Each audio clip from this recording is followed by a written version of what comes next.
आज के दिन हमारा जो संविधान था 2 वर्ष 11 माह और 18 दिन के अथक परिश्रम से आज के दिन बनकर तैयार हुआ।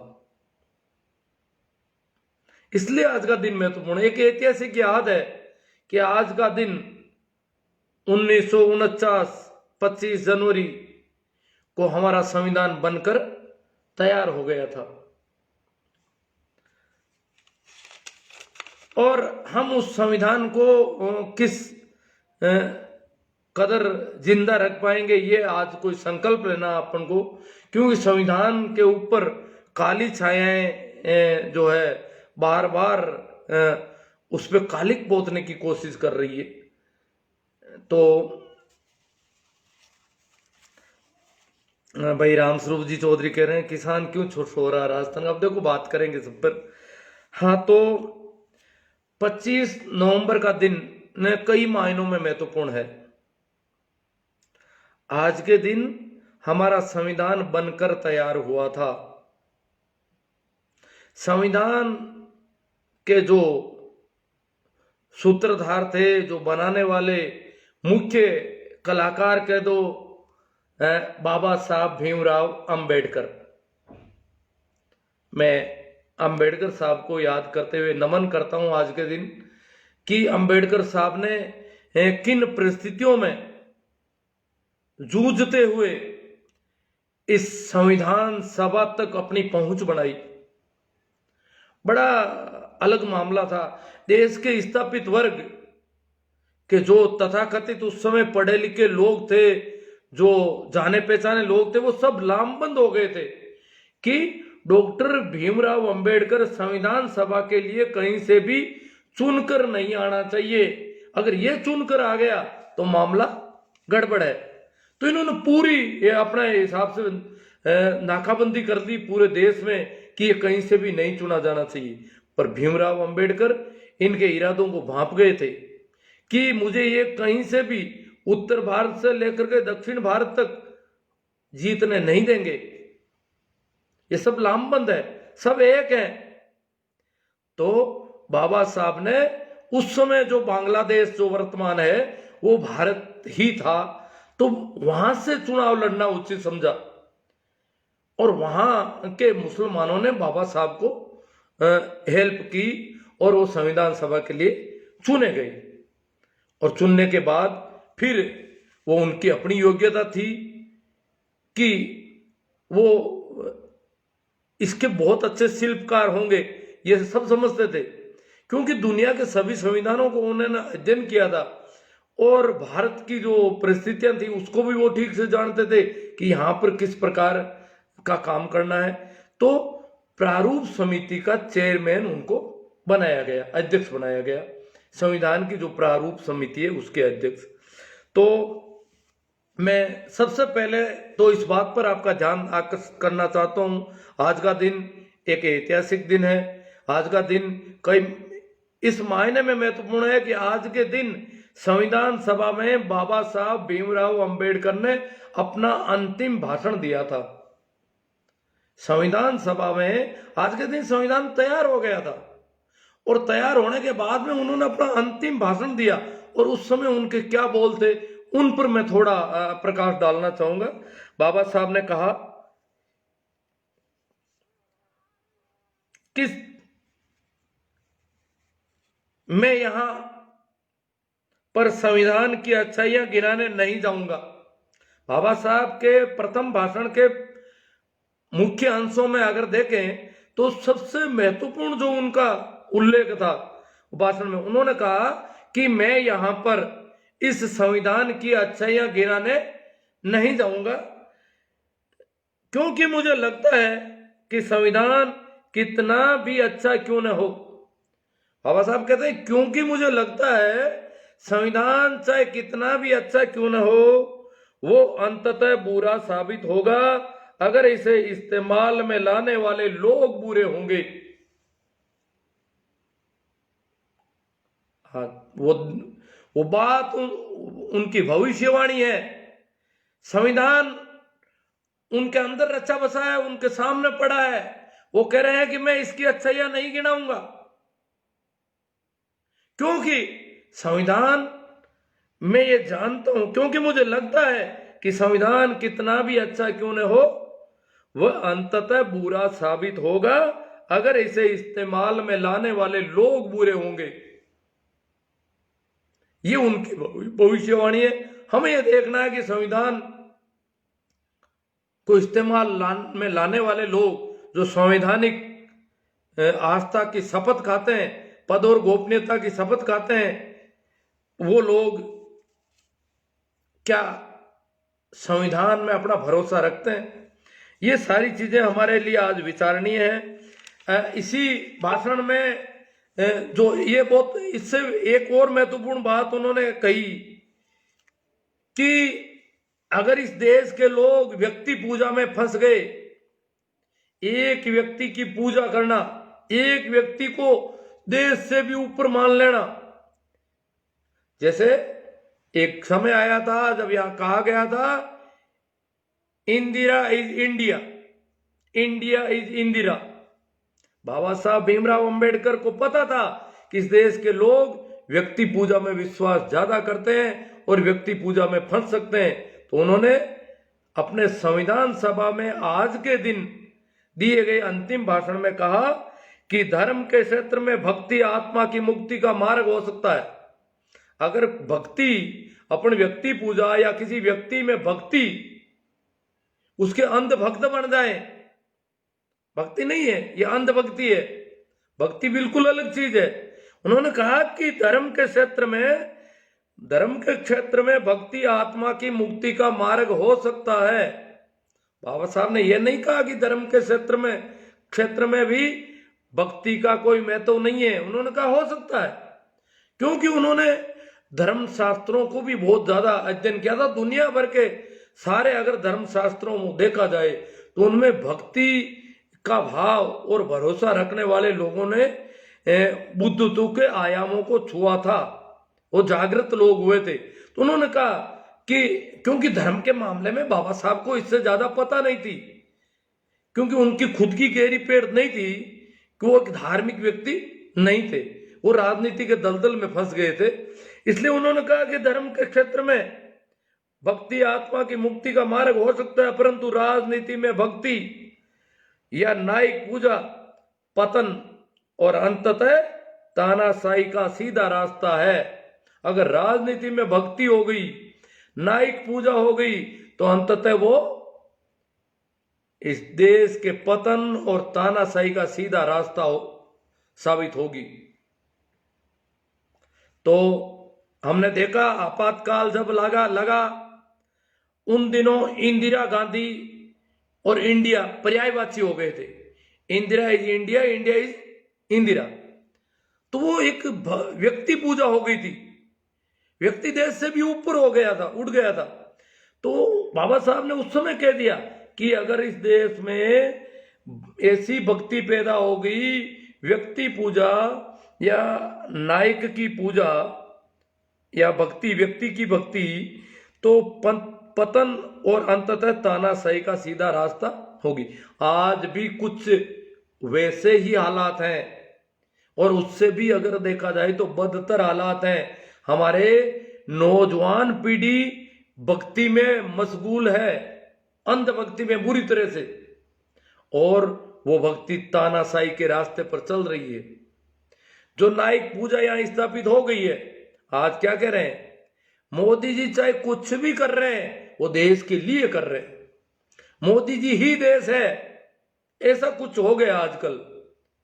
तो जो न्यायिक पूजा की स्थितियां आज वापस पैदा हुई है, वो अब बाबा साहब ने जो उस समय भविष्यवाणी की थी उसके अनुरूप इस देश को गर्त में ले जाने वाली है। तानाशाही तो हम देख ही रहे हैं, किसान लंबे समय से संघर्ष कर रहे हैं, आंदोलन कर रहे हैं।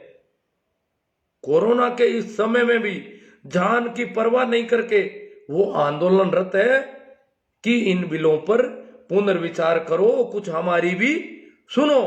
परंतु तानाशाही ऐसी हावी है कि लगता नहीं कि इस देश में प्रजातंत्र जिंदा है।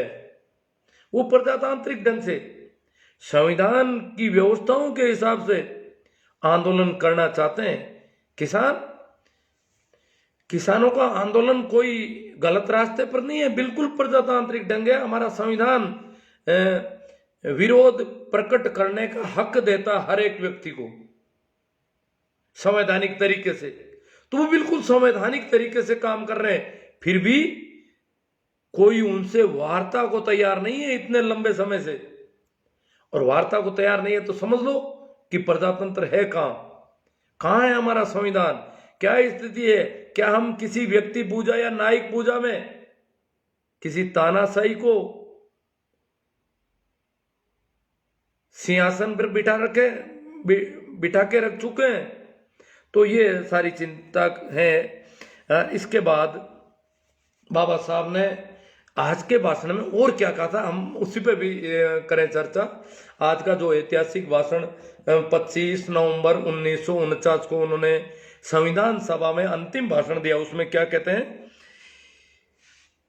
कि क्या इतिहास अपने आप को दोहराएगा।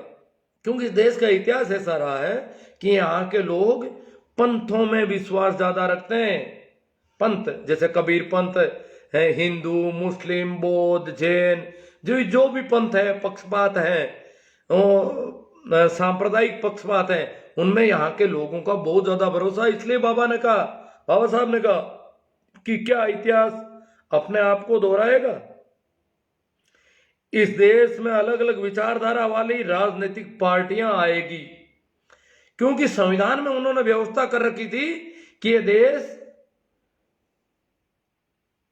अनेक पार्टियां, राजनीतिक पार्टियां इस देश में बनाई जा सकती है। ये व्यवस्था संविधान में कर, ये नहीं कि ब्रिटेन की तरह या अमेरिका की तरह दो दल ही होंगे, दो दल की पद्धति नहीं, बहुत सारे दल बनाए जा सकते हैं। परंतु बाबा साहब ने कहा कि ये जो दल बनेंगे वो अलग अलग विचारधारा के लोगों के हो सकते हैं, अलग अलग पंथों के लोगों के हो सकते हैं, और वो बहुत बड़ा खतरा होगा। भारत देश को अपने पंथों से ऊपर रखेंगे। मतलब उन्होंने कहा कि क्या भारत के लोग, बाबा साहब ने कहा कि क्या भारत के लोग इस भारत देश को अपने पंथों से ऊपर रखेंगे या वे अपने पंथों को देश से ऊपर रखेंगे। भारत के लोग, बाबा साहब ने कहा कि क्या भारत के लोग भारत देश को अपने पंथों से ऊपर रखेंगे या वे अपने देश से पंथों को ऊपर रखेंगे। मैं नहीं जानता, उन्होंने कहा मैं नहीं जानता देश के लोग क्या करेंगे। वो अपने देश को इस पंथों से ऊपर रखेंगे अपने पंथों से, या अपने पंथों को देश से भी ऊंचा रखेंगे, मैं नहीं जानता। पर इतना तो निश्चित है कि अगर पार्टियां, उन्होंने कहा पर इतना तो निश्चित है अगर राजनीतिक पार्टियां अपने पंथ को देश से ऊपर रखती है तो हमारी आजादी दूसरी बार खतरे में पड़ जाएगी। राजनीतिक पार्टियां कुछ पंथ और विचारधाराओं को मानने वाली होती है, तो बाबा साहब ने कहा कि राजनीतिक पार्टियां अगर अपने पंथ को देश से ऊपर रखती है तो हमारी आजादी दूसरी बार खतरे में पड़ जाएगी। तो इन्हीं के साथ जो अंतिम रूप से उन्होंने बहुत ही जो इस देश की वस्तु स्थिति थी, उन्होंने कहा कि मताधिकार प्रत्येक व्यक्ति को दिया जा चुका है, एक एक आदमी के मत का मूल्य बराबर रखा गया है इस देश में। प्रत्येक व्यक्ति का, चाहे वो गरीब हो, चाहे अमीर हो, चाहे वो पढ़ा लिखा हो या नहीं पढ़ा लिखा हो, चाहे वो स्त्री हो या पुरुष हो, चाहे वो शहरी हो या ग्रामीण हो या उत्तर भारत का दक्षिण भारत का, भारत के प्रत्येक नागरिक को एक समान मूल्य का मताधिकार दिया गया है, एक समान मत मूल्य होगा उनका। परंतु उन्होंने कहा एक दिक्कत है इस देश में। वो कौन सी दिक्कत है? वो कहते हैं कि हम हमारे देश में सामाजिक और आर्थिक समानता जब तक स्थापित नहीं करेंगे या इस देश में इस देश के नागरिकों की आर्थिक और सामाजिक समानता को जब तक हम नकारते रहेंगे तब तक हम इस प्रजातंत्र को ठीक ढंग से विकसित नहीं कर पाएंगे। तो आने वाली सरकारों के लिए उनका संदेश था कि उस देश में सामाजिक और आर्थिक जो असमानता है उसको दूर करने के पूरे प्रयास करें, पूरे मन से प्रयास करें। पर क्या हो रहा है? पूंजीपति पूंजीपति होते जा रहे हैं। पूंजी बढ़ रही है, बहुत अच्छी बात है, देश में पूंजी बढ़नी चाहिए, धन बढ़ रहा है, अच्छी बात है, विकास हो रहा है, उद्योग धंधे। भाई ये गरीब आदमी तो उद्योग धंधे लगा नहीं पाएगा, ये तो मजदूरी कर लेगा, पर मजदूर को भी कुछ मिलना चाहिए, मजदूर का भी कुछ जीवन स्तर होना चाहिए, उसके बच्चों को भी पढ़ने की कोई अच्छी व्यवस्था होनी चाहिए, उसके स्वास्थ्य की भी कोई चिंता, इस देश की आवाम की स्वास्थ्य की चिंता देश की सत्ता को होनी चाहिए, और सामाजिक और आर्थिक समानता की तरफ देश बढ़ना चाहिए। परंतु असमानता जारी है। आर्थिक असमानता की बात करें तो सत्ता का सहयोग किसे मिल रहा है? पूंजीपतियों की इच्छाओं के अनुरूप सत्ता चल रही है पूरी की पूरी, और पूंजीपति जुगाड़ करते हैं सत्ता को जिंदा रखने के, सरकार में लाने के लिए वो अपना इन्वेस्टमेंट करते हैं पूरे मीडिया के जरिए कि ये सत्ता में बने रहने चाहिए, और पूंजीपतियों से राजनीतिक दल सौदेबाजियां कर रहे हैं। ये तो हो गया धन का। दूसरा, सामाजिक समानता की अगर बात करें तो यहां पर अगर वो पंथ, संप्रदाय, जाति, इन सब के आधार पर तो अभी तक चुनाव के टिकट बांट रही है पार्टियां, जाति के आधार पर, पंथ के आधार पर, सामाजिक स्टेटस के आधार पर। तो फिर इनमें से मंत्री किस किस समाज के लोगों को बनाना है वो भी तय हो रहा है, और बहुत बड़ी आबादी को भारत की कैबिनेट में हिस्सा कम मिल रहा है, नहीं के बराबर। प्रधानमंत्री और मुख्यमंत्री बनना बहुत दूर की बात। अगर देखें तो न्यायपालिका तो सिर्फ 15-20 या लगभग 200 घरानों तक सीमित है। इस देश की न्यायपालिका 200 न्यायिक घराने कहे जाते हैं, उनको न्यायिक घराने कहते हैं। उनके ही न्यायाधीश बनते जा रहे हैं रेगुलर, 3-3 पीढ़ी तक। एक मिश्रा परिवार के तो 3 पीढ़ी से चीफ जस्टिस बन गए उस घर से। तो ये पारिवारिक कब्जा है वहां पर। तो सेक्रेटरीट की कंडीशन क्या है? राज्यसभा जिसमें कोई आरक्षण नहीं है, लोकसभा में आरक्षण है, तो कुछ दूसरी ऐसी जातियों के लोग चुने जाते हैं, परंतु वो हाँ में हाँ मिलाते हैं राजनीतिक दलों की। वो दल से अन्यथा बात नहीं कर सकते, वो उनकी मेहरबानी से चुने गए हैं, क्योंकि किंग मेकर वो हैं जो उनको बनाते हैं, इसलिए वो उनके जी हजूरी में लगे रहते हैं। और राज्यसभा तो पूरी की पूरी अपन जानते हैं किन की है, एमएलए को पैसे दे करके जो बड़े पूंजीपति आते हैं उनकी है। और भी है कार्यपालिका, व्यवस्थापिका, सारा अपन ने देख लिया, वो सारी दुनिया देश के राज्यों में वैसा ही चल रहा है। तो मैं कुछ भटक गया हूं ऐसा लग रहा है। तो अब कुछ लोग कहते हैं कि ये देश का संविधान जो है सबसे बड़ा संविधान है। अब सबसे बड़ा संविधान होना कोई बहुत अच्छी बात नहीं है। बहुत सारे लोग कहते हैं हमारा संविधान सबसे बड़ा संविधान है, गौरव के साथ बोलते हैं, भाषण देते हैं। क्यों बना? इतना बड़ा संविधान बनाने की जरूरत क्या पड़ी? जरूरत इसलिए पड़ी कि यहां पर आदमी बहुत गड़बड़ था, सामाजिक असमानता बहुत अलग दर्जे की थी, दुनिया में कहीं नहीं थी जातियां। तो वो ऐसी असमानता में फिर जो विधान बनाना था उसमें बहुत ज्यादा धाराएं करनी पड़ी, अन्यथा मामला फिर भी कब्जे में नहीं आ रहा है। इतनी धाराएं और इतना बड़ा संविधान है, फिर भी गलियां निकालते हैं लोग, संविधान को हाथ में रख करके अलग रास्ते निकाल देते हैं, और वही जुल्म सितम अभी तक जारी है इस देश में। फिर तो बड़ा संविधान होना कोई गौरव की बात नहीं। बड़ा संविधान का मतलब है यहां का आदमी समानता जैसा व्यवहार नहीं कर सकता। जो हमारे मूल अधिकार रखे हैं, समानता, स्वतंत्रता, ये चीजें रखी है, तो यहां के आदमी के मन में कुछ ऐसी जाति व्यवस्था, समाज व्यवस्था, ऊंच नीच, भेदभाव इतना घर कर चुका है कि संविधान को बहुत बड़ा बनाना पड़ा, इतना बड़ा बनाना पड़ा कि वो विश्व का सबसे बड़ा संविधान हो गया।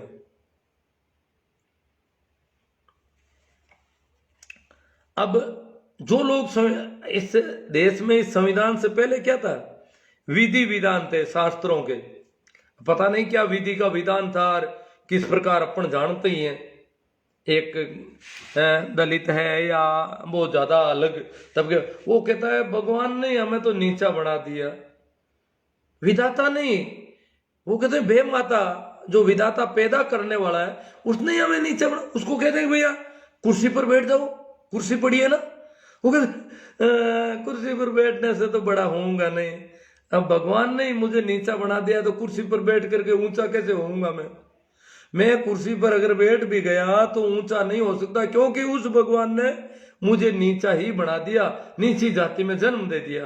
अब पता नहीं ये जातियां भगवान ने बनाई है या किसने बनाई, ये षड्यंत्र किसका है, और ये षड्यंत्र जिस आदमी का है उसका नाम है मनु महाराज।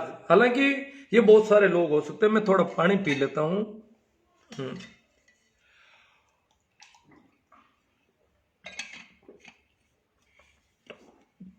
तो जो मनु महाराज है वो कोई एक आदमी नहीं है अगर देखा जाए, क्योंकि हमारे शास्त्र सारे श्रुति पर आधारित है, सुन सुन करके आगे उनको चलाया गया है। तो एक आदमी ने कुछ बातें लिखी होगी, दूसरे ने कुछ और बोला होगा, तीसरे ने और वो फिर वो संस्कृत के छंद थे और उसे दोहराते गए ये चलता रहा। तो मनु नाम के बहुत सारे लोग हो गए होंगे जिन्होंने ये अलग अलग लिखते गए, तो उसको कहते हैं मनु स्मृति। ये याद के आधार पर था, श्रुति थी, सुना था, याद रखा, फिर वो बोला, फिर आगे से आगे बोलते गए, याद रखते गए। तो मनु स्मृति जो है जिन लोगों ने लिखी, और उनमें एक मनु नाम का कोई व्यक्ति माना गया है, उसका कोई शरीर भी माना है, शरीर तो सबके बन गए, आप जानते हैं, रामचंद्र का बन गया बिना दाढ़ी मूंछ का, धनुष तीर कमान लिए हुए, इनके सबके बना दिए, किसी के कैसे, किसी के वो चित्र जो राजा रवि वर्मा ने बनाए थे वो सारे चित्र लगभग उन देवताओं को माने जाते हैं कि ये ऐसे ही उनके चेहरे मोरे होंगे। तो उसमें एक मनु महाराज की मूर्ति इस देश के राजस्थान राज्य के जयपुर के जो हाईकोर्ट की पीठ है, जयपुर पीठ, वहां पर वो मूर्ति स्थापित कर दी गई मनु महाराज की। बहुत सारे लोग प्रयास कर रहे हैं कि वो मूर्ति वहां से हटनी चाहिए, क्योंकि मनु का विधि विधान बहुत ही ऊंच नीच वाला था, भेदभाव वाला था और बिल्कुल अलग ढंग का था। और अभी तक वैसे तो वो लागू है इस देश में, अभी वही चल रहा है। ये संविधान तो सिर्फ एक कागजी दस्तावेज मात्र है, एक तरह से देखा जाए। इसकी तो शपथ ले लेते हैं, वो संविधान की शपथ लेकर के और फिर वही उसे चलाते रहते हैं। तो मनु महाराज की मूर्ति का स्थापित होना बहुत बड़ा कलंक है। जो न्यायपालिका, संविधान की व्याख्या करने वाले लोग उसमें बैठते हैं और वहां पर इस संविधान के विरोधी व्यक्ति को, संविधान का मुख्य जो है मूल अधिकार है समानता का अधिकार, वो समानता की बात नहीं करना चाहता, उसकी मूर्ति वहां रहती है। अभी 2-3 साल पहले कुछ महिलाओं ने दक्षिण भारत से आई थी और उन्होंने कालिक भी पोत दी थी उस मूर्ति पर, परंतु अभी तक उसको हटाया नहीं जा सका है। वो हटाई जानी चाहिए कायदे से। अगर देखा जाए तो क्यों मनु महाराज कोई आदर्श नहीं हो सकते। अब कुछ लोग कहते हैं, आज बयान दे देते हैं संवैधानिक पदों पर बैठे हुए लोग कि मनुस्मृति को लागू करेंगे इस देश में। अब मनुस्मृति को लागू करेंगे तो ये तो बहुत ही बुरी बात होगी। फिर स्त्रियों का क्या होगा इस देश की, फिर जातियों में जो पिछड़े तबके हैं उनका क्या होगा? क्या उनको वापस पशुओं की जैसी जिंदगी में ले जाना चाहते हैं? क्या उनको मनुष्य का दर्जा देना नहीं है? फिर यहाँ की स्त्रियां और ये सारे गुलाम बन जाएंगे पूरे के पूरे। मनुस्मृति तो ऐसा ही कहती है। तो अब कुछ लोग गणतंत्र दिवस को काला दिवस मनाते हैं, हिंदुवादी संगठन विशेष रूप से। कोई नाराज हो तो भले ही हो, क्योंकि मैंने उनके वीडियो देखे हैं, उनके अखबारों में आती है गणतंत्र दिवस के काले झंडे लहराते हैं, काला दिवस 26 जनवरी। जिस दिन ये देश में संविधान लागू हुआ, इस देश में ये जो संविधान लागू हुआ, इस दिन को काला दिवस मनाना, संविधान को अपमान करने वाले व्यक्ति की नागरिकता जा सकती है देश में, परंतु यहां संविधान को लोग जला देते हैं। दिल्ली में, दिल्ली के राजपथ पर संविधान जलाया जाता है, उन पर कोई मुकदमा नहीं होता, उनको कोई कुछ कहने वाला नहीं, उसके पीछे से किसकी है। तो काफी कई बातें हैं ऐसी। तो संविधान को जला दिया जाता है। तो एक केंद्रीय मंत्री है अनंत कुमार हेगड़े, उनका बयान आया था अखबारों में पूरी तरह से ढंग से। उन्होंने कहा कि हम संविधान बदलने आए हैं, हम संविधान को बदलने आए हैं। इसका मतलब ये संविधान पसंद नहीं है। और कई लोग तो कहते हैं मनुस्मृति लागू करेंगे, और फिर साक्षी महाराज वगैरह वो लोग तो क्या क्या कहते हैं, आप सुनते ही होंगे। तो ये कुछ एक बातें हैं, मैं आज इतनी पर्याप्त ही है। वैसे देखा जाए थोड़ी सी बात और कर लेते हैं। कल जो दिल्ली पहुंचने की बात है, राजस्थान के किसान भी जा रहे हैं, ऐसी कोई बात नहीं। कुछ लोग अभी कह रहे हैं कि भाई राजस्थान का किसान सोया हुआ, पूरी तरह से सोया हुआ नहीं कहा जा सकता राजस्थान के किसान। हाँ, राजस्थान में मारवाड़ और मेवाड़ की हालत खराब है। मारवाड़ और मेवाड़ का किसान अंधभक्ति में लीन है, वो नाइक पूजा में लीन हो गया। वो कह रहे हैं कि बाड़मेर को मरुद्यान बनाएंगे मोदी जी, मरुस्थल को मरुद्यान में बदल देंगे मोदी जी, और नहर आ जाएगी, गांव गांव में पानी पानी कर देंगे, मीठा पानी, और नहरों से सिंचाई होगी, बस पंजाब वगैरह पीछे रह जाएंगे हमसे। इस प्रकार राजस्थान को कर देंगे। ऐसी कुछ पता नहीं मोदी जी ने क्या इनको चोरी छुपे कुछ कह दिया हो, तो इसलिए वो कह रहे हैं उन्होंने कैसे भी बिल ला दिए हो तो मोदी जी को हम कुछ नहीं कहेंगे। तो ये स्थिति हमारी राजस्थान की थोड़ी है। बाकी पंजाब वालों ने वास्तव में महिलाओं सहित अनाज इकट्ठा कर लिया, सारा लाइट पानी का पूरा फोन चार्ज करने पूरा प्रबंध करके, अब जो बैरिकेड लगाए हैं जहां पर अर्धसैनिक बल खड़े किए हैं हरियाणा की सरकार ने, दिल्ली के आगे ढाल बन के खड़ी है खट्टर सरकार कि दिल्ली में घुसने नहीं दूंगा, क्योंकि हरियाणा एक तरह से दिल्ली को घेरे हुए है काफी।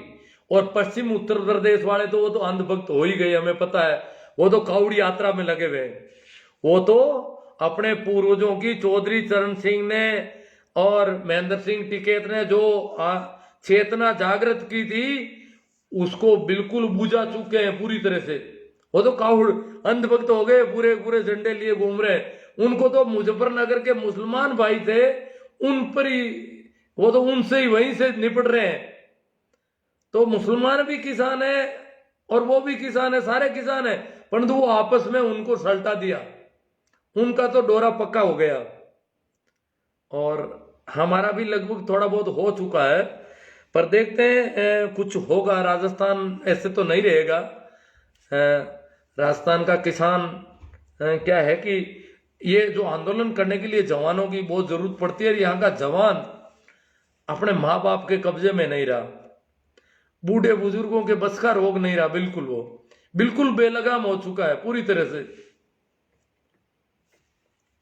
अंधभक्ति में लीन है, इसलिए थोड़ा मामला गड़बड़ है यहाँ का। परंतु जो किसान जा रहे हैं उनके साथ देखो, बहुत ही चिंता का विषय है कि इस देश का किसान ये कृषि प्रधान देश है, कहला आज भी इस देश की आधी आबादी कृषि या कृषि के सहायक धंधों पर निर्भर है। कृषि श्रम या कृषि के सहायक दो धंधे हैं उनसे जुड़ी हुई आधी आबादी। तो इसका मतलब जो आधी आबादी एक जगह है, वो कृषि प्रधान देश आज भी एक तरह से देखा जाए तो। परंतु यहाँ के किसान की कोई सुनने वाला नहीं। सरकार की तरफ से किसी अधिकारी स्तर के व्यक्ति को भी वार्ता के लिए नहीं भेजा गया, कहीं पर वार्ता भी करने को तैयार नहीं। तानाशाही का ऐसा रुतबा कहीं प्रजातंत्र में, कहीं दुनिया में हो सकता है, ऐसा लगता नहीं। प्रजातांत्रिक शासन व्यवस्था में ऐसी तानाशाही कि जनता द्वारा संवैधानिक तरीके से विरोध प्रकट किया जा रहा है, उनसे वार्ता करने को कोई किसी को नहीं भेजा जा रहा है, और खट्टर साहब को खड़ा कर दिया कि दिल्ली तक आने मत देना इनको।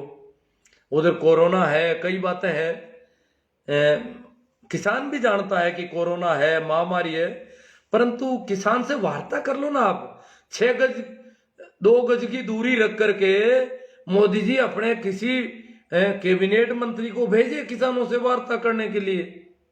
ये वादा करें कि हम बात करेंगे। क्या बात है, क्या समस्या है? हम जो बिल लाए हैं आपके हित के हैं। मोदी जी ने उनके खिलाफ एक ब्रिगेड तैयार कर दी। किसान आंदोलन कर रहे हैं और वो किसानों के छोकरों को पकड़ के ले आए कि मोदी जी किसानों का भला कर रहे हैं, किसान कल्याण बिल है, किसानों के कल्याण के बिल है। तो उनसे लड़ाई, विरोध में लड़ाई खड़ी कर दी और अपने मंत्रियों को सबको भेज दिया कि जाकर के वातावरण निर्माण करो कि किसान कल्याण के बिल आए हुए हैं और आप लोग जो है इसके पक्ष में रैलियां निकालो।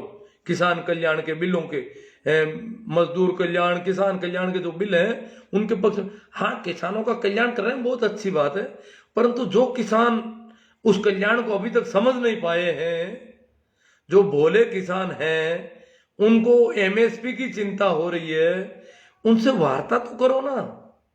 उनसे बातचीत करना सत्ता का धर्म है, और वो प्रजातांत्रिक सत्ता है, इसलिए बहुत ज्यादा धर्म है उसका, वो रेस्पॉन्सिबल है जनता के प्रति। तो संविधान दिवस को चुना है किसानों ने, और कल किसान कितने दिल्ली तक पहुंच रहे हैं। हरियाणा के बॉर्डर पर बैरिकेड उल्टे किए जा रहे हैं, किसान बढ़ रहे हैं बैरिकेड को हटा के। हो सकता है अब देखो किसानों पर गोली चलाएंगे या क्या करेंगे, देखो। या किसान कह रहे हैं कि अगर ज्यादा स्थिति खराब हुई तो हम यहीं कहीं खेतों में धरने दे देंगे और वहीं पड़ाव डाल देंगे जहां पर हमको इस बुरी तरह से रोका जाएगा। तो ये तो हो गई बात। अब मैं थोड़े आपके कमेंट पर दृष्टि डाल लेता हूं। हाँ मित्रों, इसको शेयर करना मत भूलना, और बड़े ग्रुप अगर आपके पास है ओपन में तो उनमें जरूर शेयर करें ताकि ये बढ़े बात। शेयर तो किया है आप लोगों ने, पर कुछ लोग भूल जाते हैं, बातों में मशगूल हो जाते हैं, तो शेयर जरूर करें। साहित्य कमेंट में तो क्या है देख लेते हैं। भाई सुरेश जी चौधरी, वर्तमान सरकार राजतंत्र की नीति पर चल रही है, सोते हुए किसानों के बेटों को घर से उठाया जा रहा है। नहीं नहीं, राजतंत्र ही नहीं है, तो बिल्कुल तानाशाही की स्थिति में। बाबा साहब ने आज के दिन आगाह कर दिया था कि नायक पूजा अगर हो गई, व्यक्ति की पूजा हो गई और अंधभक्ति हो गई, बोला धर्म में तो भक्ति का कोई महत्व है, वो आत्मा की मुक्ति का मार्ग हो सकता है, परंतु राजनीति में अगर भक्ति पैदा हो गई तो तानाशाही की ओर ले जाने वाला रास्ता होगा। तो तानाशाही की ओर हम ले गए इस देश को अब। हाँ, ये भाई आया गोपाल आवारा, आवारा आदमी है, कह रहा कौन कहता है संविधान भीम ने बनाया था। कोई बात नहीं, गोपाल राम जी इसी को कह रहे हैं शायद, पहले ये भाषण सुन लो। भीमराव अंबेडकर हाई लेवल के एजुकेशनल बंदे थे। भाई आवारा जाट सारण, वो आवारा जाट तो इनके पक्ष में बोल रहे हैं कि वो हाई लेवल के एजुकेटेड बंदे थे। हाँ, बहुत अच्छे पढ़े लिखे लोग थे, अच्छे पढ़े लिखे व्यक्ति थे। अशोक कुमार जी, जय भीम कहते हैं, कहने और लिखने का उन्हीं को अधिकार है जो उनके द्वारा दिए गए संदेश को अपने जीवन में उतारने की कोशिश करता हो, अन्यथा ना लिखें तो ही अच्छा रहेगा। अशोक कुमार जी, ये जो जय भीम करते हैं ना, उनको आगाह कर रहे हैं, भैया तुम ये होठों से जय भीम कर रहे हो सिर्फ, इसलिए तुम्हें कोई हक नहीं है जय भीम, एक तरह से लड़ने वालों की तरह जय भीम कर रहे हो। भीम सेना बना ली, ये सेनाएं इस देश में बहुत बन गई पहले भी। सूर्या सोलंकी, सर आपने संविधान के बारे में हमें अच्छे तरीके से बताया, आपका बहुत बहुत शुक्रिया, बहुत अच्छी बात है। मैं भी आपका इसलिए शुक्रिया अदा करता हूँ कि आप लोग सुन रहे हो मेरी, और आप सुनते हो इसीलिए मैं बता पाता हूँ, और आप इसको शेयर भी कर रहे हो।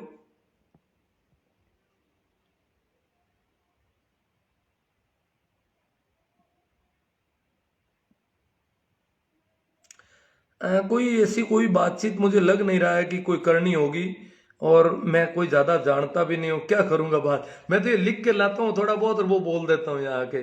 छेला तांडी आज देश के राय बहादुरों की सरकार है जिनकी कभी भी लोकतंत्र में आस्था नहीं रही। हाँ, लोकतंत्र में आस्था नहीं है, संविधान में आस्था नहीं है। बड़े गजब के लोग हैं। संवैधानिक पद और गोपनीयता की शपथ लेकर के संवैधानिक पदों पर बैठे हैं, और संविधान में इनकी आस्था नहीं है। संविधान जलाने वालों पर कोई कार्रवाई नहीं करना चाहते, बयान भी नहीं देते उनके खिलाफ। संविधान की प्रतियां जलाई जाती देश की राजनीति में। भाई केहर सिंह जी कह रहे हैं सेव कॉन्स्टिट्यूशन, ये कॉन्स्टिट्यूशन हमें बचाना है, ये हमारी जिम्मेवारी। कम से कम इतनी तो जिम्मेवारी बनती होगी।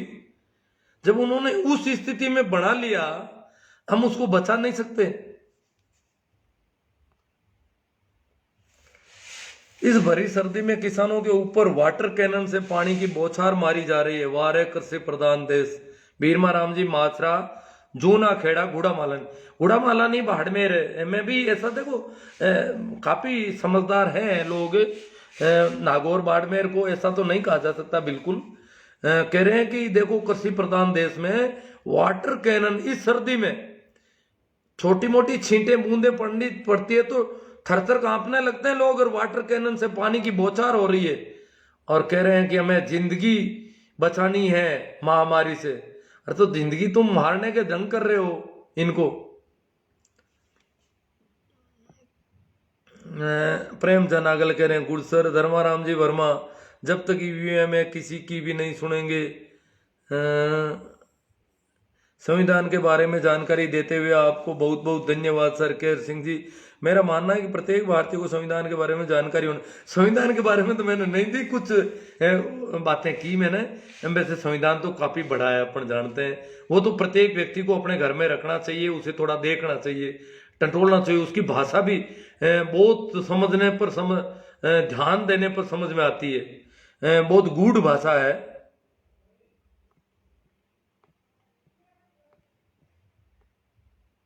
राजस्थान में तो विद्यालयों में संविधान की प्रस्तावना का पठन करने का शिक्षा मंत्री ने ऐलान कर रखा था। ये इस बार तो कोरोना, पिछली साल पूरी साल बच्चों को संविधान की प्रस्तावना का रोजाना पाठ करने की नसीहत थी।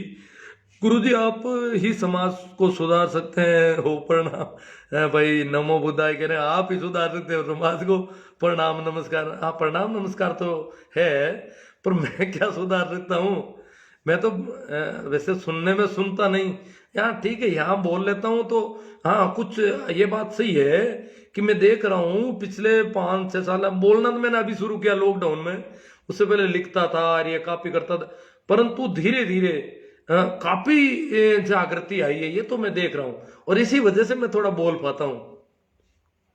जागृति आई है, अच्छी बात है। शोभा चंद जी कह रहे हैं न्यायपालिका में कॉलेजियम प्रणाली अत्यधिक खराब है। हाँ, प्रणालियां तो बहुत सारी है जी। जैसे ये आरक्षण में जो 13 वाला मामला है, कई मामले गड़बड़ है। थोड़े थोड़े पद निकाल करके और आरक्षित पदों की घोषणा ही नहीं होती। भाई ओलन साहब कह रहे हैं कॉलेजियम बोले तो क्या है मुन्ना राम जी जाट। अब भाई मैं तो खुद ही इतना पहले उसको पढ़े बिना नहीं कह सकता इस पे। हाँ, देव मेरा जी कहाँ से हो गुरु जी। हाँ देव मेरा जी, मैं तो नागौर से हूँ, नागौर के पड़ोस में ही मेरा गांव है, और नागौर जोधपुर के बीच समझ लो, नागौर जोधपुर हाईवे पर ब्रिजवाल हटाई जावे ये गुरु जी। हाँ, मनु बाबा की मूर्ति जो है वो वहां से हटाई चाहिए। हाँ, मनुस्मृति को बाबा साहब ने जलाया था 25 दिसंबर को। मनुस्मृति से मतलब वर्ण व्यवस्था, मनुष्य के शरीर के अनुरूप ही समाज का बंटवारा किया गया। वो किया गया, वो तो जरूर हटना चाहिए। हाँ ठीक है सर जी, मनु ही समाज के लिए कलंक है। भाई राकेश जी खोकर क्या करें, किसान पुत्रों। देखो राकेश जी खोकर कोई बात लाए हैं, थोड़ी बहुत इनकी बात पढ़ सकूं तो देख लूं मैं। हमारे बाप दादाओं को खालिस्तानी घोषित करने को गोदी मीडिया काम पर लग गया।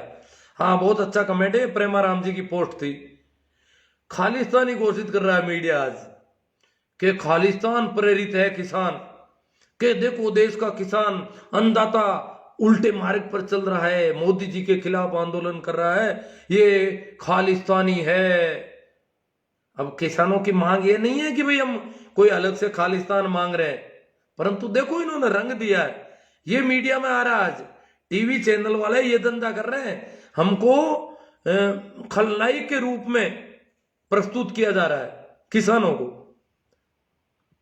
तब प्रेमाराम जी को लिखना पड़ा, और प्रेमाराम जी की पोस्ट तो अपन जानते ही हैं, सैकड़ों लोग उसको शेयर करते हैं, और उन्होंने काफी, वो बहुत अच्छा लेखन है उनका, और उनके फॉलोवर्स भी बहुत ज्यादा तादाद में, इसलिए वो बहुत ज्यादा शेयर होती है उनकी पोस्ट।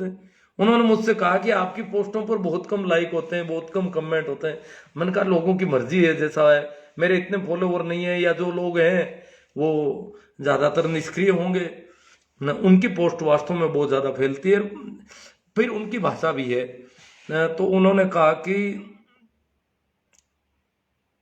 प्रेमाराम जी ने कहा जहां भी हो किसानों का समर्थन करो, हमारे पास मुख्य धारा का मीडिया नहीं, इसलिए सोशल मीडिया हर मंच पर लिखो और सवाल खड़े करो।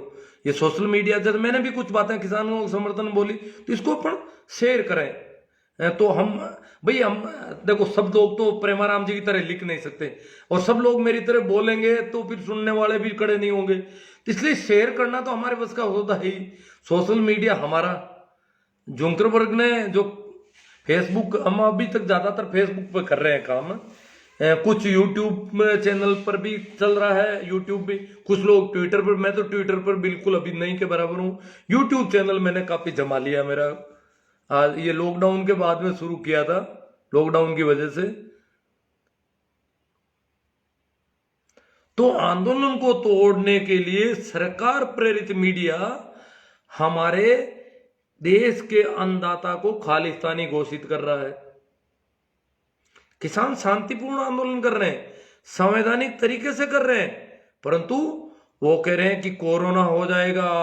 किसान देश को, देश के दुश्मनों के साथ व्यवहार कर रहे हैं। इनकी बहुत बड़ी बड़ी रैलियां, उनसे कोरोना नहीं होता। अभी भी वो जो बड़े वाले हैं, बड़े स्वामी, क्या नाम है उनका, अमित शाह जी, वो वहां पश्चिम बंगाल में बहुत बड़ी बड़ी रैलियां कर रहे हैं। मुंह में मुंह डाले हुए लोग हैं, कोई कोरोना, 2 गज की दूरी, कुछ नहीं, वहां कुछ नहीं, और किसानों को मीडिया ने हाथों हाथ, आड़े हाथों लेना शुरू कर दिया। चुनाव हो रहे हैं, जगह जगह हो गए, उपचुनाव हो गए, कोई दिक्कत नहीं, पर जो हक हकूक को बचाने के लिए इकट्ठे हो रहे हैं, उस पर सरकारी भांड बोल रहे हैं कि कोरोना फैल जाएगा। मीडिया को प्रेमाराम जी कह रहे हैं सरकारी भांड है। भांड तो देखा होगा कभी, पहले भांड आते थे, गांवों में भी आ जाते थे, जो बिल्कुल अलग तरह से बोलते थे। एक बार कहते हैं फिरोद गांव में कोई भांड आया, वो बन के आया थानेदार, और बड़े गजब का थानेदार की भाषा बोला, आकर के हाथ में डंडा पटका, और थानेदार की तरह सभी को कहा खड़ा। गांव के लोग गांव के चौपालों में बैठे थे, मौजूद आदमी थे, बातचीत कर रहे थे, चलो थाने चलो। और लोग डर गए और थाने रवाना हो गए उसके साथ। उसने पता नहीं क्या क्या बोला वो थानेदार की भाषा में, और ऐसा उसने ढंग रखा कि सरासर लोग खड़े हो गए और उसके साथ रवाना हो गए। बाप जी, अब वो भांड भी फंस गया कि मैं तो भांड हूं, मैं कोई थानेदार थोड़े, पर लोग डर गए पूरी तरह से। अब करूं क्या? तो थोड़ा तो वो चला, तो वो लोग तो वैसे ही चल रहे हैं जैसे अपराधी हो। फिर उसने कहा बाप जी मैं भांड हूं। तो फिर गांव वालों ने कहा मारो इसको। तो फिर उनमें से कुछ समझदार लोग, उन्होंने कहा भाई मारो, तब तो पहले मारना था, अब क्यों मार रहे हो? पहले ये तो भांड है, इसका तो स्वांग करने का, बोलने की कला है इसकी।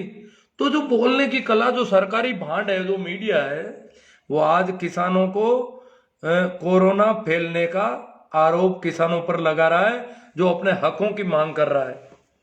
हक है किसान का, उसको मिलनी चाहिए एमएसपी, एमएसपी के लिए सर छोटू राम ने संघर्ष शुरू कर दिया था कि किसानों को दोनों तरफ किसान नहीं, एक तो सस्ता अनाज भी देगा तुम्हें और इसके बेटे ही सेना में भर्ती होंगे, दोनों काम में नहीं, किसान के अनाज की वैल्यू भी तो बढ़ाओ।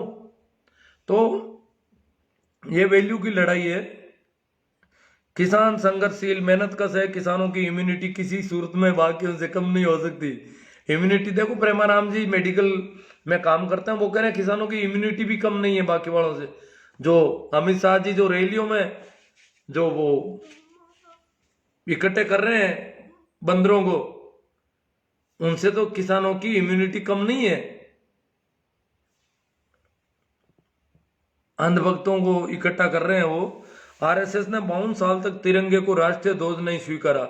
हाँ, तिरंगे को तो अब थोड़ा बहुत स्वीकार करने लगे, बाकी वो तो तिरंगे को तो अब वो कह रहे हैं कि कश्मीर वाले तिरंगा जलाते हैं। और तो तुम तिरंगे के तुम तो दो मुंह का झंडा रखते हो, एक रंग का झंडा। तिरंगा से तो चिढ़ है आपको कि इसमें तो सफेद भी है और हरा रंग भी है। हरे रंग से तो बहुत भी दिखते हैं ये सांड, आरएसएस के सांड हरा और आजकल आसमानी रंग से भी दिखने लग गए। ये सांड भी बड़े गजब के हैं, ये इन रंगों से भी दिखते हैं। इनको तो दो मुंह का झंडा चाहिए, वो भगवा वाला।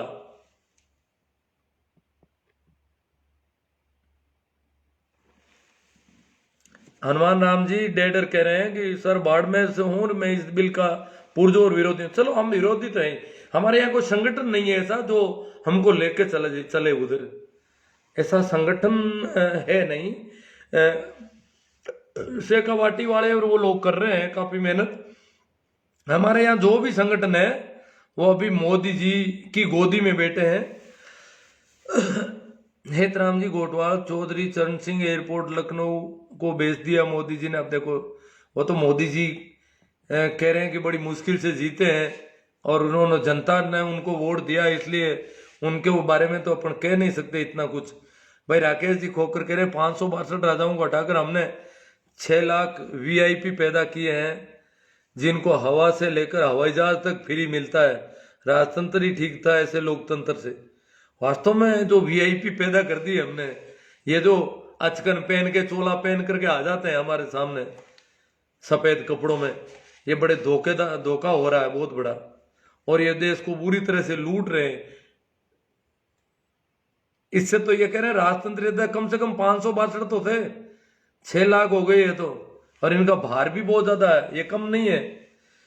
परसराम मेहरा, राजस्थान वाले किसान को कोई परवाह नहीं, मोदी के अंधभक्ति में लीन है। हाँ है, कुछ सारे किसान नहीं है पर कुछ मामला गड़बड़ है यहाँ पर। छेला तांडी, क्योंकि यहाँ राजस्थान के एक कृषि मंत्री है, वो बिल्कुल ऐसे ही है, वो बाड़मेर से आते हैं और भगवे पहने हुए हैं। उनको कुछ किसानों को तो कुछ समझते ही नहीं है कि किसान तो बेवकूफ है, क्योंकि वो तो उन बड़े लोगों के साथ में रहते हैं, भगवा वालों के साथ में।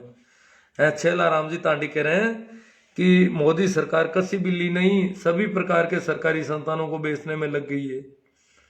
हाँ, काफी कुछ ठीक नहीं हो रहा है। हनुमान में चलो एमएसपी को लेकर बकवास कर रही है सरकार। बिल देखो, अभी हो सकता है किसानों का फेवर में हो। परशुराम जी चौधरी माणकपुर से आए हैं, ये कह रहे हो बिल को देखो, हो सकता है फेवर का हो। और हो सकता है फेवर का तो वो उनको समझाते हैं। मोदी जी अपने कैबिनेट मंत्रियों को, अपने समझदार, मोदी जी के पास तो बहुत पढ़े लिखे लोग होंगे, उनको भेजे, किसानों से वार्ता करेंगे, देखो तुम्हारा फेवर, तुम्हारे कल्याण का बिल है। अरे परशुराम जी चौधरी को साथ में ले जाएं। परशुराम जी अपने एक मंत्री है ना राजस्थान से, 2-3 मंत्री, कैलाश जी चौधरी साहब, तो कैलाश जी चौधरी तो हरियाणा, पंजाब के, हरियाणा के किसानों से बात कर सकते हैं कि भाई मैं भी तुम्हारी तरह किसान की औलाद हूं, और ये देखो अपना फेवर, अपना कल्याण मोदी जी करने जा रहे हैं और तुम मौका चूक जाओगे तो किसान क्यों सर्दी में ठिठुरेंगे बेचारे। पारस जी चौधरी, आप बिल दिखाओ, वो भोले किसानों को दिखाओ, वो जानते नहीं है, उनको कोई पढ़ा लिखा आदमी मिला नहीं शायद। तो मोदी जी की जो टीम है कैलाश जी के साथ में, अभी कहीं गए थे शेखावत साहब और बीच में दिखाने समझाने लोगों को, ठीक से समझा ही नहीं पा रहे हैं। ये क्या बात है? या तो ये सारे ही किसान बेवकूफ हैं, या इन पे समझाने की क्षमता भी नहीं है। जो कल्याण है किसानों का, जो भलाई करने जा रहे हैं, जो फेवर करने जा रहे हैं, उसको समझाओ तो सही उनको कि भैया तेरा भला हो रहा है, तू कहां देख रहा है, तुझे किसने बेका दिया, तू खालिस्तान समर्थक क्यों हो गया? तो ये ऐसा पारस जी कुछ करो यार।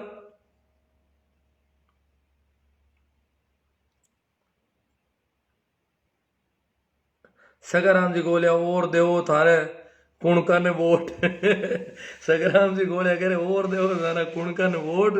हाल तो पानी की बौछार रही कि आंसू गैस बंदूक की गोली मार दी जाएगी। हाँ लगता तो ऐसा ही है, कर तो सकते हैं ये, क्योंकि इनको तो बात वार्ता तो करनी नहीं है। संवैधानिक तरीकों में अभी इनका भरोसा नहीं है।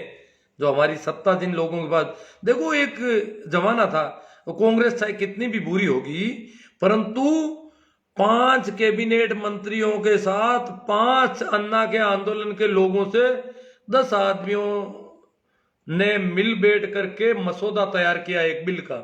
तो कैबिनेट मंत्रियों के बराबर आंदोलनकारियों को 5 कैबिनेट सरकार पूरी एक तरह से आ गई, और उन 5 लोगों के साथ बैठ करके वो वार्ता करने को तैयार थी, मसौदा तैयार कर रही थी। इस कंडीशन में सरकार आ गई थी। ये है तरीका। तो यहां तो कौन किसानों को तो कैबिनेट मंत्रियों के बराबर कौन लाके खड़ा करे? शोभा चंद जी कह रहे हम जब बेरोजगारों को एक होना चाहिए।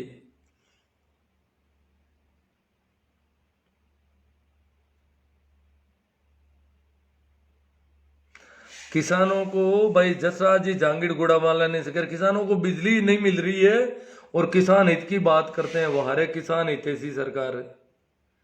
मार्गदर्शक को प्रणाम है, केएल सारण राव आगे 15-20 दिन में आपसे मिलने का प्रोग्राम बना रहा हूं, आने का रूट कौन सा है गुरुदेव? अब मुझे तो अब पता नहीं कि आपकी लोकेशन क्या है।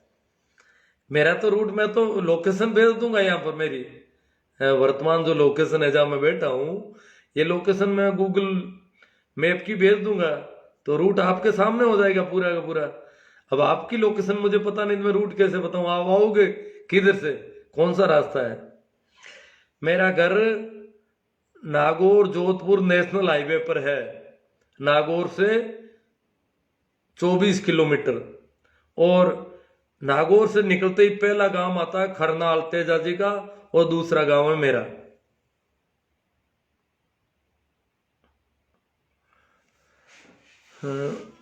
कालू राम जी परियार, गीता ने हिंदू, बाइबल, ईसाई, मुसलमान, संविधान सबको सिर्फ भारतीय बनाया। महेंद्र जी डुकिया कोटन, सामाजिक सुधार की अच्छी पहल के लिए समाज आपका हमेशा आभारी रहेगा। गुरु जी बहुत अच्छी बात है। डुकिया जी कोटन से डुकियों की ढाणी। हाँ ठीक है सब। युवाओं को विशेष तौर पर ध्यान देना चाहिए। पप्पू राम जी पवार अपना संदेश दे रहे हैं कि जो अपन बातें कर रहे हैं इन पे ध्यान दें। कॉलेजियम यानी भाई भतीजे फूफा साजीजा साला ससुर आदि को मिलकर आपस में जज बनाते हैं और बनते हैं। ये इनका कॉलेजियम सिस्टम है। शोभा चंद जी ने उनकी बात का जवाब दे दिया। अशोक कुमार जी, इंदिरा गांधी जैसी हालत होगी इस तानाशाही की। इंदिरा गांधी की तो हालत हो गई थी, और वो रास्ते पर आ गई थी एकदम से।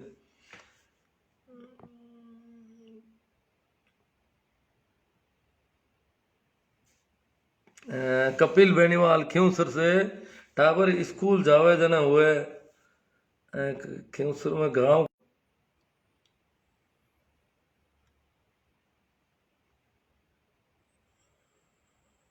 प्रेमाराम जी, और आपकी पोस्ट से मैं बहुत ज़्यादा जागरूक हुआ हूँ, आपका धन्यवाद। भाई रामकर्ण जी कहना कह रहे हैं।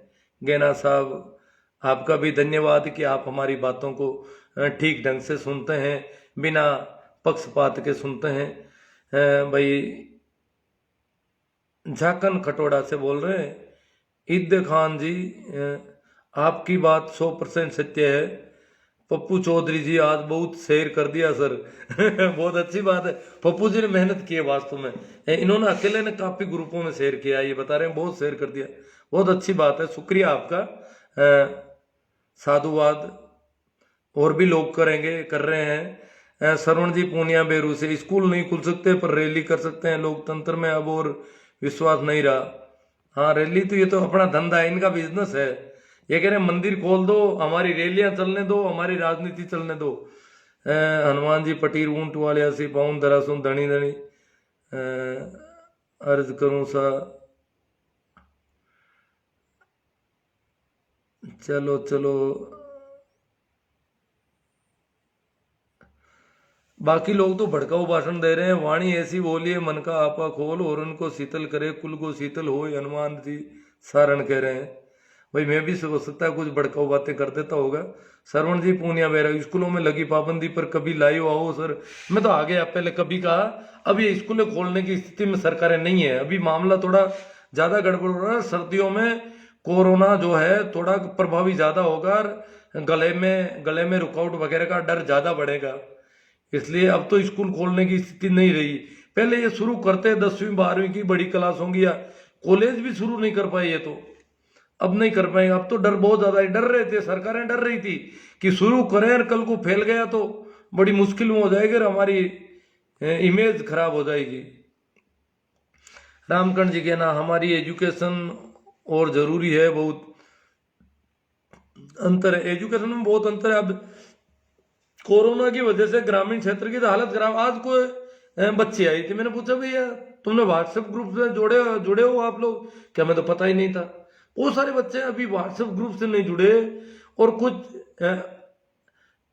30% बच्चे तो ऐसे हैं स्कूल में जिनके पास बड़ा फोन नहीं है वीडियो देखने के लिए, कोई संसाधन नहीं, टावर नहीं, कनेक्टिविटी नहीं।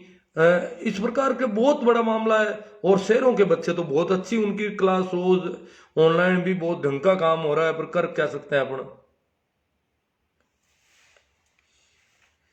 नेमा राम जी शेरडिया जाट, मोदी जी भगवान है, गाली मत दो, आप बड़ी हो गई है। आप बताने में तो गाली तो नहीं दी होगी मोदी जी को।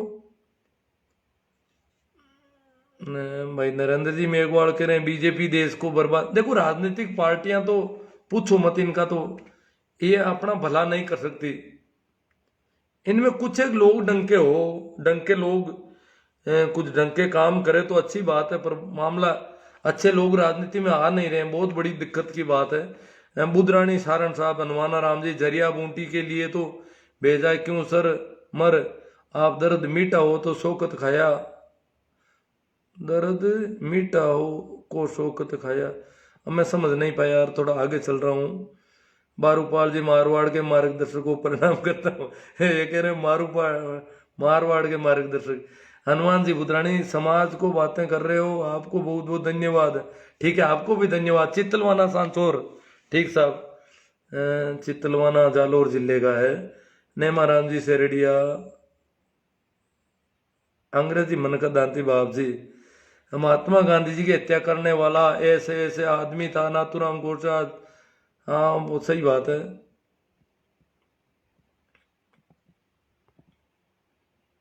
डूंगर जी कर कह रहे हैं मैंने 20 ग्रुप में शेयर कर दिया, बहुत अच्छी बात है, साधुवाद, आभार आपका, तभी ये बढ़ रहा है।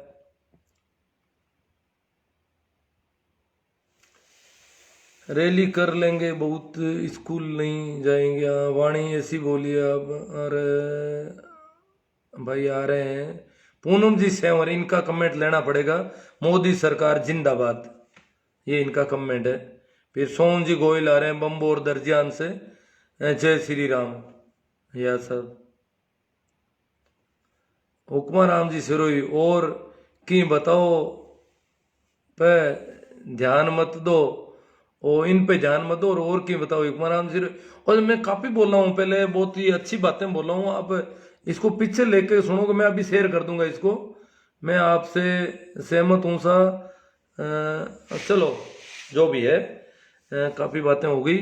हम सब कामगारों को एक होना चाहिए। कामगार मतलब वर्किंग मेंबर, इस देश का जो समाज, जो लोग मेहनत कश लोग हैं, काम करने वाले हैं, पसीना बहाने वाले लोग हैं, उनके साथ यहाँ पर सदैव दोयम दर्जे का व्यवहार रहा है। ये एक देश का ऐसी मानसिकता हो गई।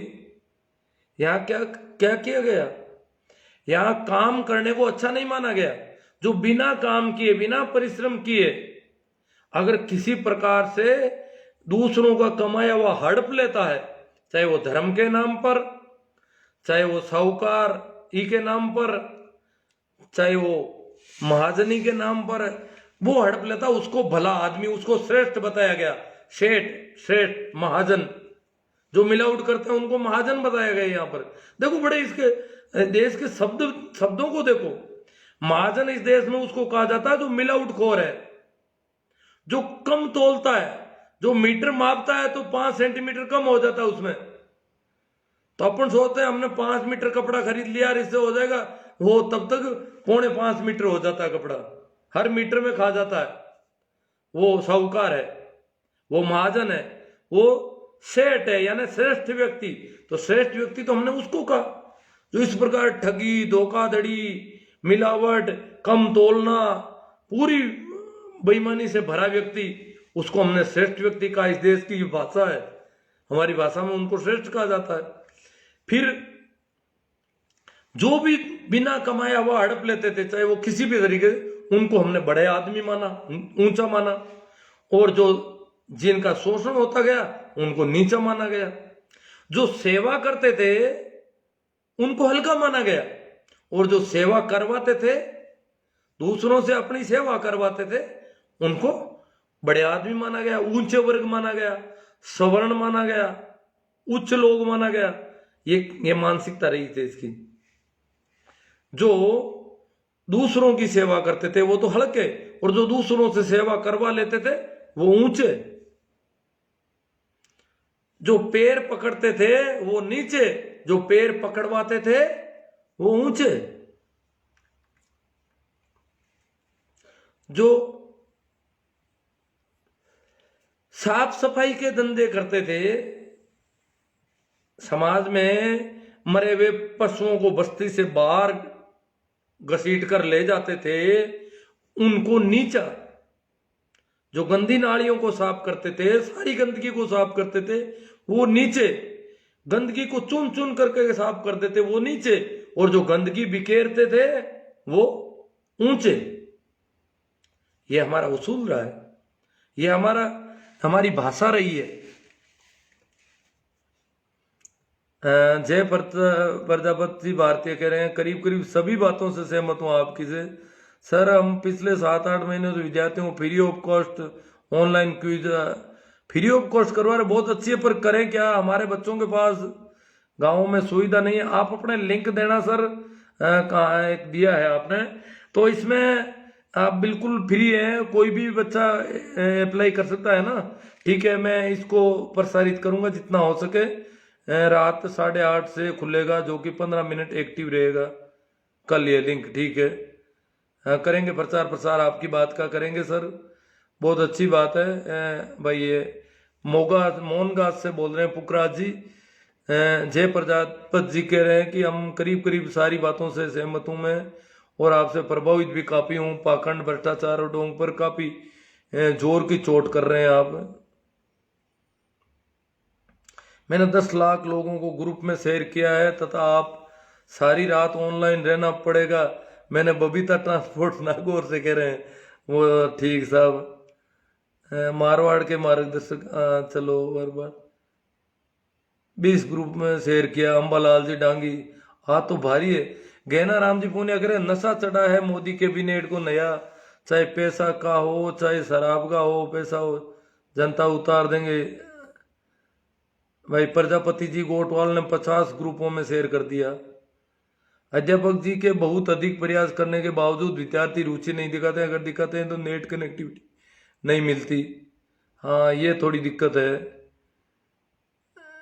तो भी आप फ्री में कर रहे हो, ये अच्छी बात है। ये लिंक भेजेंगे, प्रयास करेंगे। हालांकि अभी हमारे बच्चों की कंडीशन बहुत खराब है, घर वाले भी कुछ उनको नहीं सिखा रहे हैं। काफी हम कह रहे हैं, प्रयास कर रहे हैं, वो तो अभी तो अपने फोन नंबर भी नहीं दे रहे हैं। अभी कुछ लड़कियां आई थी एक दिन स्कूल में फॉर्म भरने 10वीं 12वीं के, तो उनसे मैंने बात की तो वो बोली सर उसमें तो लड़कियों का अलग ग्रुप बना। मैंने कहा भाई हम लोगों ने जो ग्रुप बनाया है वो एडमिन मोड का ग्रुप है, उसमें सिर्फ स्कूल के टीचर ही कोई पोस्ट कर सकते हैं, लड़कों हो लड़की हो कोई दिक्कत नहीं है। इसलिए कोई भी जुड़ सकता है। आप इतनी क्यों डरी हुई हो? एडमिन मोड का ग्रुप है, उसमें आपका किसी का कोई पोस्ट नहीं आएगी। आप खामोखा डर के मारे सारी की सारी कोई ग्रुप में नहीं जुड़ रही हो। अगर आपके पास फोन है तो आपको जुड़ना चाहिए। तो स्वर्ण जी बारूपाल मारवाड़ के मार्गदर्शक से आपको सैल्यूट। हाँ ठीक ठीक है। चलो अब माफ करना भाइयों, मुझे कुछ कहना है। ठीक है, आपको कहना है तो मैं थोड़ा सुनने का प्रयास करूंगा, क्योंकि इन लोगों ने जो ग्रुप में शेयर किया है बहुत बड़ा का है। माफ करना। कोरोना या सरकारी कुनीतियां, क्या आपको नहीं लगता कि इंसान कोरोना से नहीं सरकारी कुनीतियों से परेशान है? शायद ये बात भी 20% लोगों को समझ नहीं आएगी, क्योंकि उन्होंने अपनी आंखों में तथा कानों पर पट्टी बांध रखी है। कोरोना को शायद आंखों देखकर और कानों से सुनकर पहचाना जाता है, शारीरिक कमजोरी या थकावट से नहीं। हाँ, तो इनका कम वक्तव्य बहुत अच्छा है, इसको देखना, ये काफी पोस्टों में आता है।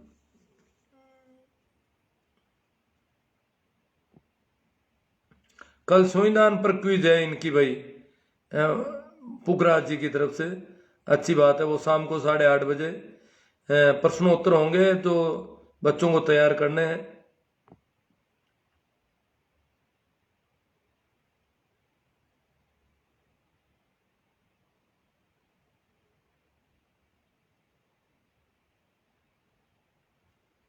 चलो अब कमेंट देखो, काफी इधर उधर रहते रहेंगे। मैं देख रहा हूँ कि बीच में अभी कोई कमेंट आए थे, परंतु कहीं गायब हो जाते हैं ये। हाँ, कोई मित्र कर रहे हैं कि मोदी कैबिनेट में ओबीसी का मंत्री नहीं है। हाँ, कैबिनेट में पहली बार है कि भारत की कैबिनेट में आधी से ज्यादा आबादी को तवज्जो नहीं दी गई केंद्रीय कैबिनेट में। मैं आज पहली बार आपका लाइव देखकर इतना प्रभावित होंगे आपसे श्रीमान जी। आप तो आधुनिक युग के निर्माता हैं जी। वो श्रवण जी बारूपाल ज्यादा प्रभावित हो गए। कुछ बातें जम जाती है, कभी कभार ठीक हो जाती है, तो वो थोड़ा ज्यादा प्रभावित होना नहीं चाहिए। ठीक है, आपको अच्छी लगी आप शेयर करें बस।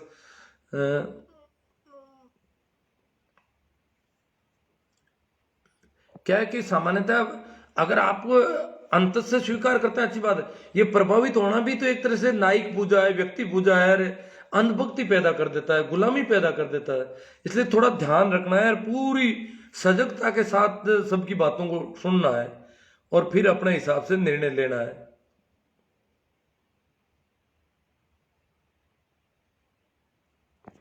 चलो, हाँ भाई, किसान कामगारों की और कोई शोभा चंद जी कह रहे हैं कि सर देखो, कामगार जो वर्किंग लोग हैं इस देश के, जो मेहनत करने वाले, जिनको शोषित कहा जा सकता है, पिछड़े कहा जाता है, उनके साथ बहुत ज्यादा सौतेला व्यवहार रहा। उनको आज भी जानवरों से कोई बहुत ऊंचा नहीं माना जाता। जैसे पहले तो बिल्कुल जानवरों की तरह, जैसे जानवर होते हैं जिनका दोहन करना चाहिए, दूध निकाल लो, और दूध निकालने के लिए उनको चारा भी देते हैं, जिंदा भी रखते हैं, तो वो दूध के लिए चारा दिया जा रहा है। तो हमें जो जिंदा रखा गया हजारों वर्षों तक, वो किस लिए रखा? उनको अपनी सेवा करवानी थी, इसलिए हमारे लिए थोड़ा बहुत दाना छोड़ देते थे कि इतने से दाने खाएंगे तो जिंदा रह जाएंगे, ताकि ये फिर खेती करेंगे, फिर पशुपालन करेंगे, ये सारे काम करते रहेंगे, पसीना बहाते रहेंगे, और इनकी हड्डियों से तो काम करेंगे ही करेंगे, और इन हड्डियों को थोड़ा गीला रखते गए ताकि ये काम करते रहेंगे। तो हमें जो भी चारा अब तक हमारे पूर्वजों को, जिन वर्गों को दिया गया, किसानों को, पशुपालकों को, श्रमिकों को, आदिवासियों को, जो खाने दिया गया, थोड़ा बहुत जो जीवित रखा गया, वो उन्होंने अपने हित के लिए, जैसे हम पालतू पशु को रखते हैं ना, जब जब जो चारा दूध देने लग जाते हैं तो चारा और थोड़ा बढ़ा देते हैं, मात्रा बढ़ा देते हैं। तो हमारे साथ भी ये था कि जब तुम काम करो तो हम तुम्हें थोड़ा ठीक देंगे, इस प्रकार हमें जिंदा रखा।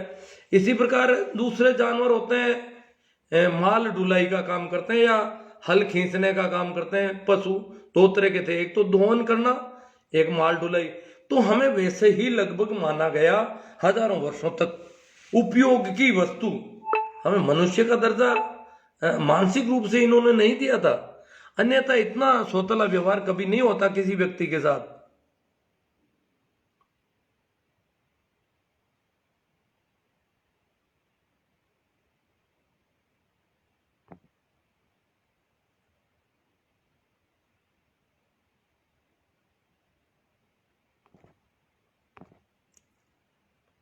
और अभी कोई नए जुड़े हैं भाई, इनका कमेंट आया है, आजकल तो नींबू निचोड़ रहे हैं, ये कौन है भाई?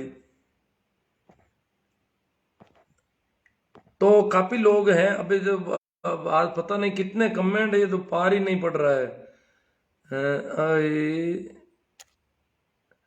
हाँ, पेमा राम जी सिमर जाट कह रहे हैं।